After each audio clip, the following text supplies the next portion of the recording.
हिवाळ्याच्या दिवसांमध्ये वातावरणामध्ये जशी थंडी वाढते तसंच आपल्या केसांमध्ये डॅन्ड्रफ देखील वाढतो आणि ह्यासाठी मग आपण विविध प्रकारचे शॅम्पू वापरतो किंवा केमिकल्सचा उपयोग करतो.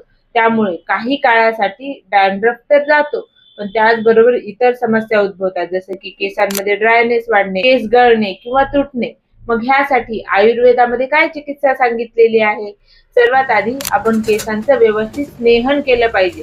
त्यासाठी कोमट तेल घ्यायचं जे की मेडिकेटेड असेल आणि त्याच्या साहाय्याने केसांच्या मुळांना व्यवस्थित मसाज करून घ्यायची.